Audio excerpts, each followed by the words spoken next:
Time to take a look at the front pages of some select national dailies this morning to give you a sense of the stories making the headlines today. And as always, we begin with the front page of the Daily Trust newspaper for today. And here is what it looks like for Tuesday, February 27, 2024. House of Representatives conclude constitution amendments, or to conclude constitution amendment in 24 months. I would have said just 2 years, because that's the equivalent of 22 months. So they just inaugurated the committee yesterday, and they have the same responsibility as the Senate to look into amendments, reviews, and some of the imperfections that need to be addressed. More on that on page 11. Real sector starved of forex, according to NECA. Water scarcity hits the FCT. Which parts of the FCT? Look at page 8 on the Daily Trust newspaper today to find out more details on that story. The big story is talking about the protests that rocked parts of Lagos, Osun, and in Benin City in Edo State yesterday over the ongoing economic hardship in the country. Federal government labor meeting deadlocked. IG puts officers on red alert, warns troublemakers. Begin food importation now, TUC tells federal government. In other news, bandits displace 10 communities in Kaduna. Again, bandits displace 10 communities in Kaduna. So you think we have the security situation under control? Not really. The details of this one on page 6. 7 killed in Benue cult clash. That disturbing development is available for you to read further on page 7. Gaza war, U.S. airman set self ablaze outside Israeli embassy in protest of the humanitarian catastrophe that is currently unfolding in Gaza. And below that, or the bottom of the strip, is the Oronshai report. EFCC, ICPC, CBB, that's a Code of Conduct Bureau, to merge PTAD, PTDF, NIWA, to be scrapped. The details of this and more on the Oronshai report implementation following the Federal Executive Council's approval of 100% implementation on page 10 of the Daily Trust newspaper for today. That's it on the front page of the Daily Trust. All right, let's take a look at the Guardian newspaper this morning. The major story that says lean administration after bloated cabinet. Tinubu OK's oral sign report and merger of MDAs. You find that major story on page 6. The federal government OK's social security payment to vulnerable families and graduates. In pending strike, federal government and ASU in endless tango over unfulfilled promises. And there's a pictorial of President Tinubu, former President Jonathan. That is a very peculiar choice for President Jonathan, because I was struggling to say, is that President Goodluck Jonathan? He hasn't looked this young in a very long time. Yeah. I think he made digitalization, and it happened. Just a digital, all right, so there is oral sign there, and we have George Akume.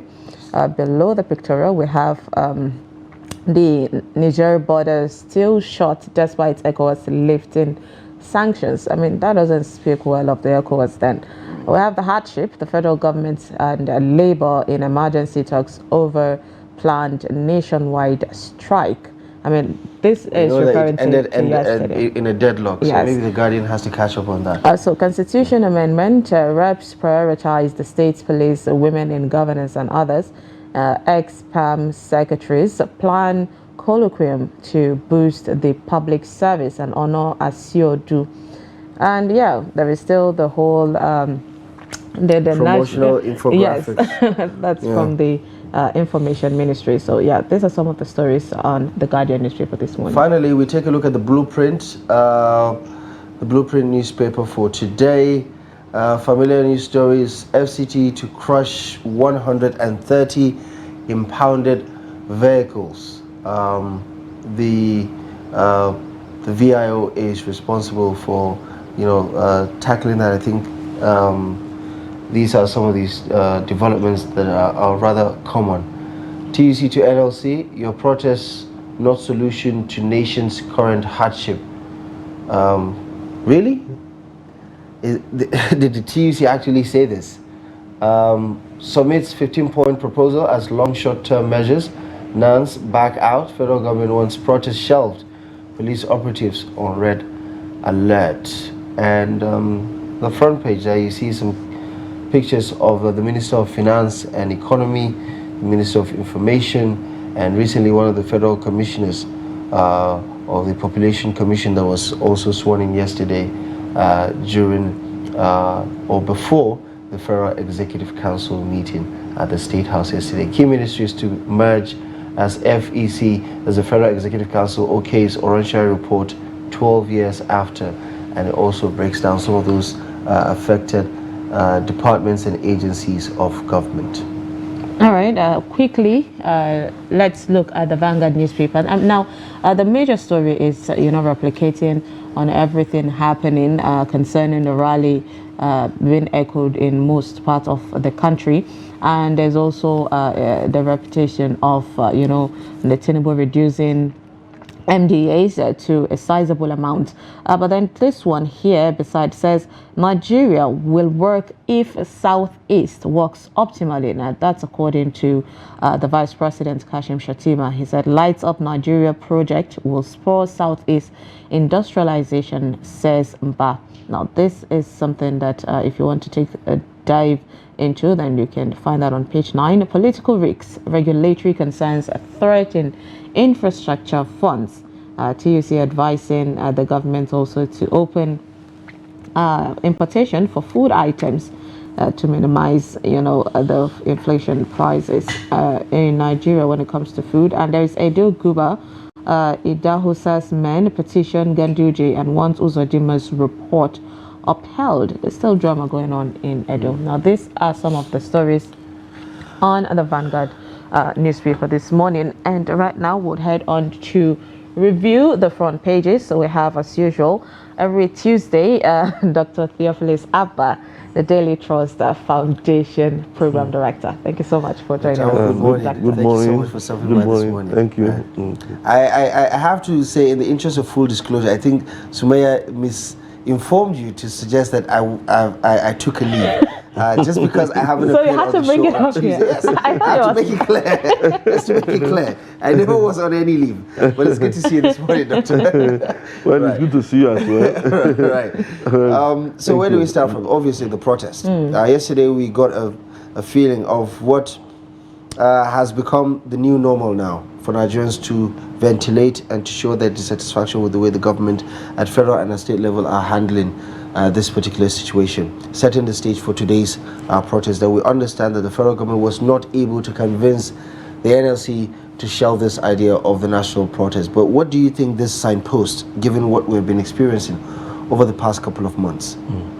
Well, my own opinion is that it's not about the NLC's protest, but it's about what government does. For those of us who really feel it, you go to the market today, you bought something for maybe 5,000. The next day you go there, it's 7,000. You go again, it becomes 10,000. There was an experience that a woman had. She was just narrating it to me, and it led to a clash. She went to the market. Greki market, got some cartons of Indomie which she sold in her shop, and then suddenly she received an alert of about 70-something thousand naira. She said, what did you buy from my shop that was worth 70-something thousand naira? Because even the Indomie she stocked, it was just to make up. And then suddenly she called the attendant at the shop. I said, look, what happened? Who bought something worth 70-something thousand? Say, somebody came and packed all the Indomie and paid. Say, hey, how did it happen? How much did you sell it? So I sold it for some amount of money. Someone say, why would somebody come and pack the whole Indomie? She just called the market. I said, look, how much is the price? Right. So she was told that she left the market in the morning. Indomie was about 12,000, but by afternoon it had jumped to about 17,000. So this guy who knew, the change in the price, rushed to the shop and said, look, do you have Indomie? Say, how much? She said, He just packed everything, and that led planning to go and sell yes, you understand. So something that was 12,000 in the morning becomes 17,000 in the afternoon. Those are the things that government should handle, as far as I'm concerned. It's not about sitting down with NLC and say, oh, NLC, don't go and protest. No, people will protest because things are very, very difficult. You know, okay, this morning I went to the petrol station to buy fuel. It had been increased.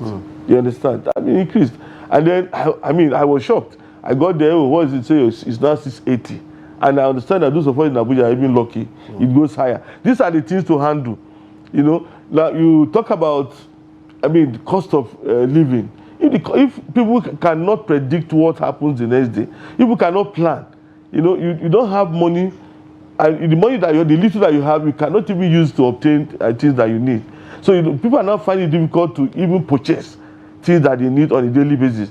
Government must do something about all these things. It's not like, NLC is protesting, they are fifth columnists, they are misguided. No, that is not the issue. The issue is dealing with what we are facing. Doctor, at this point, the presidency, the federal government knows that Nigerians are knowledgeable about all of these things. One of the grievances of the NLC was the transportation, where the federal government promised to create CNG buses in order to reduce cost of transportation for masses around the country. And people haven't even seen the federal government do that. And I guess that is why, even after the meeting yesterday, it's still on a deadlock. So at this point, would you say that, because after this, we're expecting the NLC might come out to say, okay, finally, we've done this protest. We'll definitely have to go on this strike. And the NLC pointed out that they took that as a last resort, like they want to take that rather as a last resort. So that's why they are doing this protest. So do you think that the government will be able to get at least some of their demands, done before it leads to that? Well, if the way I see this government thinking is from the way NLC and those of us who are affected are thinking. The government feels that the excess money that they are moped up from the society, from people, the poor people, should be given to state government. And we are not seeing the state government responding. You understand? Okay, you get, the allocations, the money allocation has skyrocketed. But we don't see the state government providing vehicles. We don't see them augmenting anything. Right. You understand? So, the Tinubu government is saying, okay, this fund will be channeled through this approach. Now, and we are not seeing them doing what they ought to do. For instance, we're talking about the conditions. Yeah, just a moment, Doctor.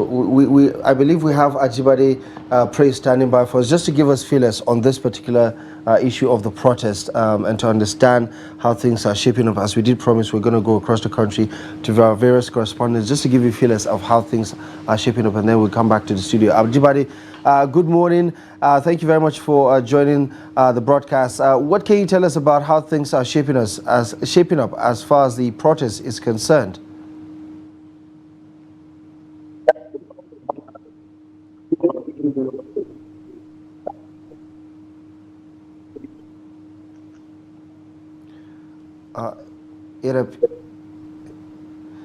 It appears we do have a challenge, Ajibade. We're struggling to hear you. I believe there's a problem with the connectivity. We're going to work on that and perhaps circle back to Ajibade in a moment's time to get some kind of update on things like that, on things of relating to the protest. Kano, for instance, we understand that the gathering is just beginning to gain momentum, and we'll circle across different parts of the country just to give you feelers. So we'll work on that connectivity and circle back to Ajibade in a moment. Time that the network needs to favor the media, it's now. So exactly. I don't think we should be having that problem. Because we need to make sure that the people understand that it's supposed to be a peaceful protest, and the more people understand that, the more peaceful it will remain throughout the day, hopefully. So please, Doctor, apologies for the interruption. Go ahead. You were talking about and the states. Yeah, the states. And everybody keying into, addressing this. Yes, what I'm saying is that a lot of money is being channeled to state governments, and we are not seeing them, distributing, what they ought to distribute. For instance, we are saying, okay, Tinubu is not providing the CNG buses. If the state government have got so much money, why can't they distribute the CNG buses? Why can't they buy vehicles? Why can't they, find a way of bringing down the prices of food items? You know, there's an example that we give. You know, although it happened under the military, but there's nothing wrong in maybe picking something from the military if it is good. The PTF days, you know, in those days we understand that there was scarcity of drugs, and PTF say, okay, now we are going to manufacturers. You know, you produce this drug, we are going to pay you at this rate.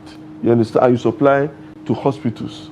You understand? And then these hospitals, you know, sold this drug out, or maybe we gave them out free at a rock bottom price to patients. Now, is there no way that government can enter into agreement with some, even let me say rice manufacturers, for instance, those two manufacturers say, look, we are manufacturing rice, we are producing rice for Nigeria. Now we want this rice to be sold at this rate, will augment it, because when people go out to protest, it's not as if they love protesting. Nobody wants to leave his job. Nobody wants to leave the comfort of his house to go and protest. It's because of what Nigerians are feeling. We are not seeing government taking the right steps. You know, yesterday we were hearing that government is okay, they are going to distribute funds to the vulnerable, and then even the list, or how they came about the list of those who are vulnerable Nigerians is still doubtful. Even governors were saying, we don't trust this list that you are using. And then you want to go and distribute. How are we even sure that that money will reach those who call the vulnerable? How do you determine how vulnerable they are? And we are saying that this money should be put in things that will affect everybody. Can you use this money to bring down the cost of drugs in primary health care? Can you use this money to do some other thing that will affect people more positively? Not necessarily giving people cash and say, okay, you take 5,000, you take 25,000. You know, but you see, the issue is that the way the government is thinking, so different from the way Nigerians are thinking. So government seems to be taking steps, but Nigerians are not feeling the impact of those steps. And that's why you can have this kind of protest. People will come out in their number to say, we don't agree with what is happening. Indeed. Okay, I believe we have Ajibade now back. Let's give it another try. Hopefully the connectivity will allow us to have a conversation. Ajibade, good morning once again. What do we know about how the protest is shaping up? You're in Lagos now, but what can you tell us about some of your findings so far? Yes, the feelers we're getting is that the secretariat of Imo NLC has been not taken over. Let me not use the word taken over. There is heavy presence of security agencies, the police. Earlier on, I sent in a video and some pictures to that effect, showing that there is heavy presence of police, you know, in that particular arena. Also, we also noticed that the protesters, the workers who intend to embark in the protest, are coming in one after another gradually. Though there are some little apprehensions as to why the heavy presence of security in, you know, their secretariat. But that's where they are together, and once they gather, of course, there will be briefing and all that. Then from there, they will proceed, you know, marching on the road, on the streets of Owerri, down to a major roundabout where they call Okigwe roundabout, which is exactly opposite the government house, where they intend also to deliver a letter to the state governor, Senator Hope Uzodinma. But however, earlier on, I chatted with one of the workers, and the person of Comrade Ofuegu, who is the former chairman of NLC in the States, who said clearly that the police presence there shouldn't cause any apprehension, that they are just there to protect the law-abiding citizens who are out to protest peacefully this morning. He gave assurance that earlier they've been to the Commissioner of Police office, that's CP Danjuma Aboki, who assured them of maximum protection of the police during the protest. As a matter of fact, he said the police are equally part of the process as well, that every Nigerian, you know, is touched by what is going on in the country, and they are all out to contribute their quota and ensure it is a success today. So, well, it's still, you know, in the early hour of it. We're watching and hoping to give more updates as things unravel. Right. Quickly, I would want to know the turnout, number there. I mean, you're in Lagos, so have you seen any activities, you know, in Lagos happening? And also from Imo, what is the turnout looking like? Are people really coming out en masse, you know, to join in this protest? Yeah, in Lagos, I will tell you truth be told, but it's more of mixed feelings, kind of. Some are saying the protest will have no effect. Some are saying there is even point going to protest. Why are we protesting? And some are even saying a lot has been said already. A lot has been communicated already that if the government wants to act, they should act.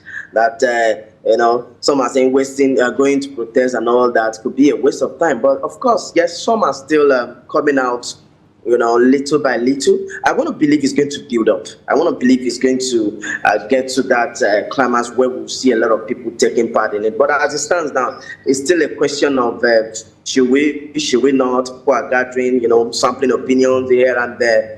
And the same thing is also playing out in Imo as well. But that would be more what we just notice seriously is that police is all out to ensure it is a peaceful protest. And people, the normal Nigerian, when they come out to a place and they see heavy presence of security, there's this fear, there's this apprehension, that comes with it. And that also might affect the turnout. People might just want to stay away because they don't know what may come out of the whole process. And looking at the heavy presence of the security, it's better you stay and enjoy bad economy and be alive than to go and protest against bad economy and die.